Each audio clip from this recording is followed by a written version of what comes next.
Welcome to session 78 of the Bible in a Year commentary. If you started this series on the 1st of January, then today should be the 19th of March. Today we'll be looking at 1 Samuel 1 to 3 and Psalm 78. But let's get an overview first. 1 Samuel and 2 Samuel should be read as one story beginning to end. They make up part of the Deuteronomistic books, Deuteronomy through to 2 Kings, that chart Israel's history from outside Canaan through to the Israelites being exiled from their land.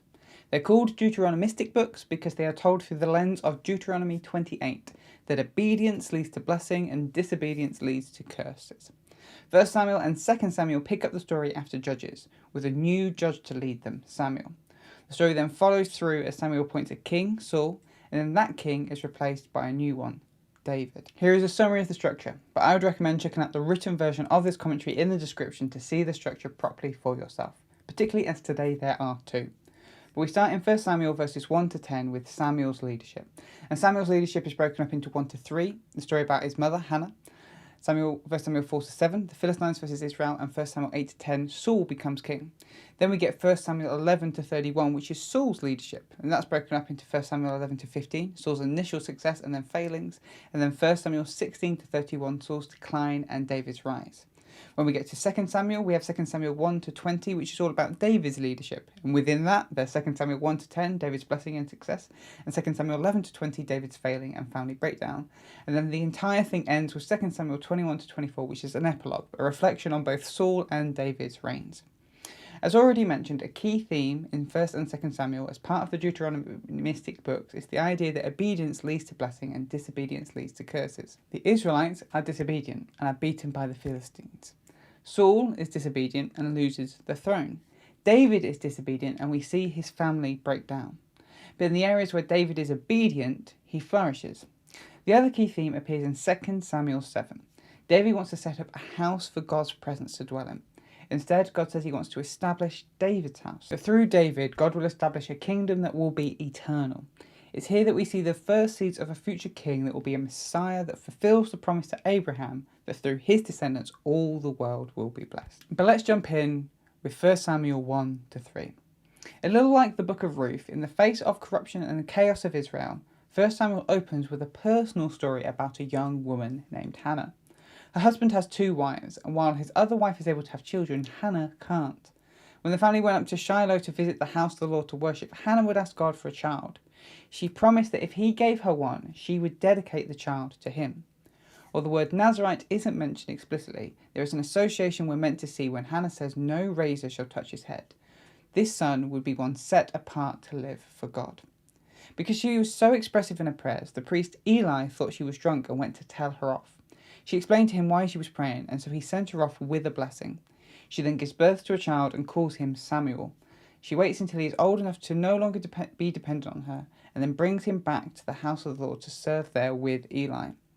Hannah then prays a prayer declaring God's goodness. She declares that God is the great deliverer and only he can win the battle.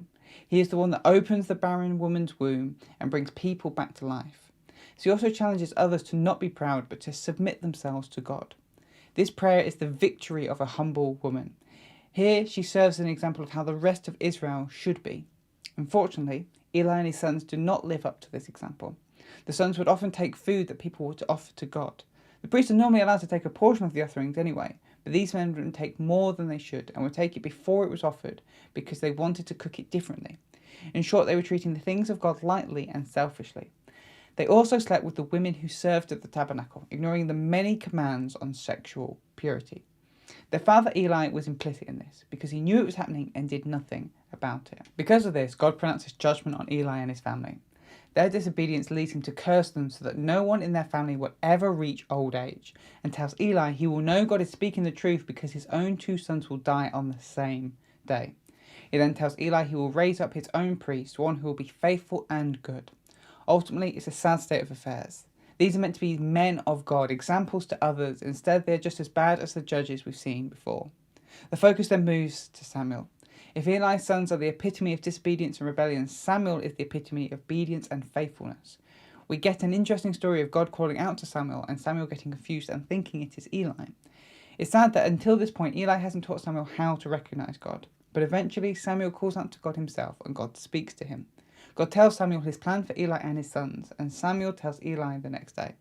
From that point on, God regularly speaks to Samuel, and Samuel begins to gain a reputation for being a prophet and a man of God. Even though the official priests are not being obedient to God as they should, here is a young man that is serving God well. But that's 1 Samuel 1-3. Let's look at Psalm 78. This psalm is attributed to Asaph and falls into the category of wisdom psalm. He journeys through Israel's history and points out the cycle that they fall into of rejecting God and being punished for it. Here's a summary of the structure. We have Psalm 78 verses 1-8, which is a message to be passed down to generations. Then verses 9-39, we get round 1. In round 1, we've got 9-11, the people forget and reject God. 12-16, God was gracious to them. 17-20, they rebelled. And then 21-39, God pours out judgment. Then in verses 40-66, we get round 2. Verses 40-42, the people forget and reject God. Verses 43-55, God was gracious to them. Verses 56-58, they rebelled. Verses 59-66, God pours out judgment. Then we close with verses 67-72, God chooses Judah over Israel. The psalmist starts with a call to others to listen to them. The psalmist will teach them things from years gone by that are meant to be passed down from generation to generation, of all the great works God has done for their people. God chose Israel to be his people and gave them commandments that they were to pass on to their children. These commandments would guide them and give them hope, and hopefully each new generation would learn what the previous generation could not, how to be faithful to God. The psalmist then starts their first round of reflecting on Israel's history. They specifically focus on how Ephraim turned away from God, not keeping his commands and forgetting what he had done for them. This psalm is likely written after the kingdom Israel split in two. The northern kingdom kept the name Israel, but was sometimes referred to as Ephraim, as it was the largest and most powerful tribe of the northern tribes. The southern kingdom took on the name of Judah, their largest tribe. Looking at Ephraim, this northern kingdom's failings, the psalmist points to their ancestors. God brought their ancestors out of Egypt. Through miracles and wonders, he led them with great power and authority. But despite this, their ancestors rejected God. They sinned against him and doubted his power to help them, despite the fact that even in the wilderness he provided them with food and water. So God poured out judgment on them. He continued to give them what they asked for, manna and meat, but then he crushed them. He killed the people for rebelling, and eventually they turned back to him. But there was a falseness in how they returned to him. Their hearts were unchanged. Yet despite this, God had mercy on them. Then we go back into the second round. After all this, the Israelites once again rebelled against God. They tested him, provoked him, and forgot all that he'd done for them. God had defeated their enemies.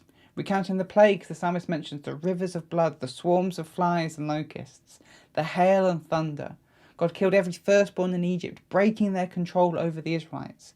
He led the Israelites through the sea and then drowned the Egyptians in it. He brought them through the wilderness and cleared the way of the nations before them. But despite all this, the people rebelled again. They mocked God by worshipping idols, and so God poured out his judgment on them again. The psalmist mentions the time in 1 Samuel 4 where God allowed his tabernacle to fall into Philistine hands and his people to be defeated and killed. And so the psalmist comes in to close. Because of their long history of forgetting God and turning from him, God has rejected the northern kingdom. Instead, he chose to dwell in the southern kingdom of Judah, in Jerusalem. He chose David to be his king, to shepherd the Israelites and lead them into what God has called them to. The point of this psalm is to remind the people, using their history, that disobedience leads to punishment and rejection, but obedience leads to dwelling with God's presence. The people are to remind themselves and teach their children this, so they never forget and turn away. Thanks for joining us today. Take a moment to reflect on what you've read and share your thoughts or questions below. If you're watching in the future, then you can click here for the next session, or you can find the full playlist just down here. To receive these daily commentaries in your email inbox, subscribe via the link in the description below. Have a great day, and I'll see you tomorrow.